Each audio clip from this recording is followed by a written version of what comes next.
Exactly उसके pattern के ऊपर ये इंडिया में अग्निपात रिफाइनरी बनाई जाए। अब यहाँ पर ये जो है 45,000 की रिक्रूटमेंट शुरू हो चुकी है और ये 23 जुलाई 2023 तक ये पूरे का पूरे 45,000 की रिक्रूटमेंट पूरी होनी है। अगले 4 साल तक ये रखना है, फिर इसको अगले 4 साल में अगले 4 आपको सोचे 9-10 लाख की फौज में आप अगर 45,000 का एक ऐसा जत्था तैयार करें जो कि मुकम्मल तौर पर इस तरह का होता है जैसे हमारे कमांडोज होते हैं, बहुत बड़ा न्यूक्लियस बनता है। इसका मतलब है कि उन्होंने गज़वा हिंद की तैयारी कर ली है। ऐसा हो नहीं सकता है, आपकी फौज जैसे चल रही है आज की तारीख में ऐसे नहीं चल सकती। हाँ ठीक है, वो बच्चा चाहता है कि मैं जिंदगी बिताऊं फौज में पूरी और पेंशन लेके जाऊं, या उसके माँ बाप ऐसा चाहते होंगे, बच्चा नहीं भी चाहता होगा तो कि मुझे, लेकिन अब फौज ये नहीं चाहती। चैनल को अगर अब तक सब्सक्राइब नहीं किया है तो करना। यहाँ पर ये जो है 45,000 की रिक्रूटमेंट शुरू हो चुकी है।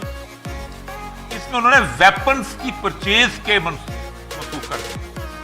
वेपन नहीं पता पर पहले ये वेपन कहता है, वो क्या उसने उसकी तकरीर में सुन रहा था उसने कहा वेपन अगर चला के हमने मुसलमान के या सिख के या ईसाई के हाथ में देना है तो उनमें से वेपन की जरूरत नहीं है, ये इनको रिक्रूट करो। सेकंड उनका ये है कि ये जो है 17 साल से लेके 21 साल की एज तक होंगे। और दूसरा उन्होंने पेंशन कट लगा दी है। अच्छा, फौज की जो 50% आमदन है वो पेंशन पे होती है, पेंशन पे 25% का कट लगा दिया कि नहीं पेंशन ये पहले भर्ती करो। और ये 23 जुलाई 2023 तक ये पूरे का पूरे 45,000 की रिक्रूटमेंट पूरी होनी है। अगले 4 साल तक ये रखना है, फिर इसको अगले 4 साल फिर अगले 4 आपको सोचे 9-10 लाख की फौज में आप अगर 45,000 का एक ऐसा जत्था तैयार करें जो कि मुकम्मल तौर पर इस तरह का होता है जैसे हमारे कमांडोज होते हैं, बहुत बड़ा न्यूक्लियस बनता है। सही, आप देखें 10 लाख की फौज के अंदर जो फाइटिंग आर्म होती है ना वो 2-3 लाख होती है। बाकी ASC में होते हैं, मेडिकल कोर में होते हैं, एविएशन में होते हैं और बहुत सारी चीजें होती हैं। जो फाइटिंग इन्फेंट्री होती है बहुत थोड़ी होती है, कोई आर्म्स में बैठा हुआ। बाकी इसमें अगर 45,000 इन्फेंट्री ये आई है, रेगुलर आर्मी नहीं है, क्योंकि रेगुलर आर्मी जो है वो होती है अपने मुल्क को पता करने के लिए अंग्रेज बनाता है या फ्रेंच बनाता है। हमारा हर बंदा जो है वो आर्मी की ट्रेनिंग लेगा और 4 साल के लिए वो उसकी आर्मी की नौकरी होगी और फिर वो चला जाएगा। मैट्रिक के बाद FSC में या FA में दाखिला ले ही नहीं सकता जब तक वो फौज की नौकरी न करे और ट्रेनिंग। इसलिए वो कहते हैं कि जब कभी हमें बुलाएंगे तो हम आपको ले लें। इस जरूरत के हिसाब से उन्होंने पुलिसिंग के लिए फौज, इसका मतलब है कि उन्होंने गज़वा हिंद की तैयारी कर ली है। और हम जो गुज़िश्ता 5 साल से रो रहे हैं कि खुदा का खौफ करो, पाकिस्तान की रियासत का वजूद जो है वो कलमा तैयबा पे था और पाकिस्तान की फौज का वजूद भी कलमा तैयबा से जिंदा रह सकता है। RSS का भी यही तस्वर था। इन्होंने कहा कि हुकूमत तो नहीं रखती, हुकूमत तो सेकुलर है, नेहरू है, दूसरे तीसरे, तो इन्होंने 3 ऑर्गेनाइजेशनें बनाई थी। एक उनकी थी बजरंग दल, सही है, बजरंग दल के जो लड़के थे वो नौजवान थे। एक उनकी थी सेना, उसको कहते हैं औरतों की जो है नागरिक सेना, और वो थी उसमें औरतें रिक्रूट की शुरू की थी उन्होंने 1949। ये 1925 में आ गया था बजरंग दल। फिर उनके और भी विश्व हिंदू परिषद, ये जो पंडित हैं उनकी रिक्रूटमेंट कैसे 1925 में पहली दफा हुआ था कि RSS ने कहा था, बना था हिंदू में महिला जो है ना उसको कुंभ का जो 12 साल बाद होता है या बनारस का इलाका वहां हथियार ले जाना मना था, क्योंकि हम एक रिलीजियस सेरेमनी के लिए जा रहे हैं, हम शिव के सामने हाजिर रहते थे। पहली दफा अलाउ किया गया था कलकत्ता में, जहां जाके आप गंगा जो है यहाँ वो बंगाल में जहाँ ब्रह्मपुत्र के साथ जाके मिलती है, वहां पर जाकर जो मेला होता है वहां पर उन्होंने जाके उन्होंने वहां पर आंदोलन किया था उनकी जुबान में। इसके पैटर्न के ऊपर जब उन्हें हुकूमत मिली, अब वो कहते हैं कि नहीं, ये जो फौज है हमारी ये अब मल्टी एथनिक नहीं होगी, मल्टी रिलीजियस नहीं होगी। अच्छा, कि ये कहना कि साहब ये लोग अगर 4 साल के बाद माफिया ज्वाइन कर लेंगे या कोई उपद्रवी काम करेंगे, टेररिस्ट बन जाएंगे, ये सब, ये भी बात गलत है। हमने 5.5 साल नौकरी करी फौज में, हम कौन से टेररिस्ट बन गए यार? दुनिया भर के SS ऑफिसर्स हैं, शॉर्ट सर्विस ऑफिसर्स, हमारे समय पे तो 5+5 होता था, 5 साल फिर 5 साल। जिन्होंने 5 साल के बाद अगर छोड़ा है, आप एक का नाम बता दीजिए शॉर्ट सर्विस कमीशनड ऑफिसर जिसने कि हथियार उठा लिए हो देश के खिलाफ, या कोई चोरी डकैती में पड़ गया हो, या कोई क्रिमिनल एक्टिविटी में पड़ गया हो, शार्प शूटर बन गया हो। भाई ऑफिसर की ट्रेनिंग तो बहुत हाई कैलिबर की होती है जवान से।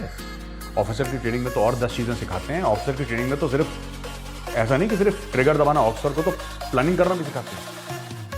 अगर कोई वेटरन, कोई ऑफिसर गलत रास्ते पर चला जाए तो इतना नुकसान पहुंचा सकता है बिकॉज उसका दिमाग चलता है।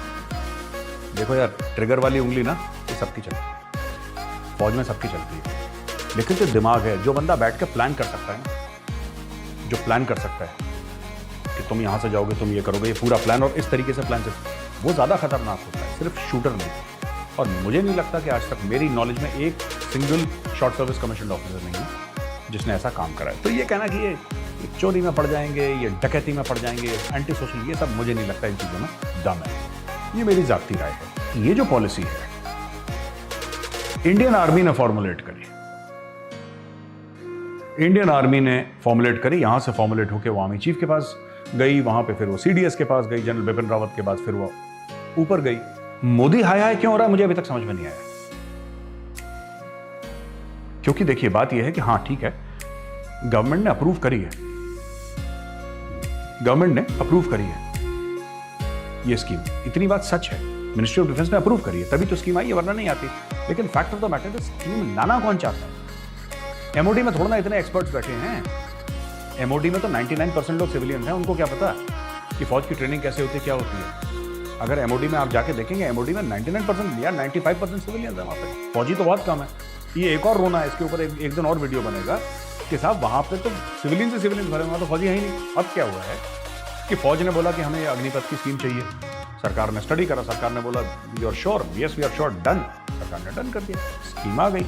इसके पीछे 1.5 से लेकर 2 साल तक काम चल रहा, ये अचानक एक दिन नहीं फूटी, है ना। ऐसा नहीं हुआ कि किसी ने तीर मारा जमीन पर और गंगा जी निकली, ऐसा नहीं हुआ। इसके ऊपर बहुत रिसर्च करी गई है और आर्मी ने बोला कि फौज के लिए सही है, ये फौज के लिए सही है।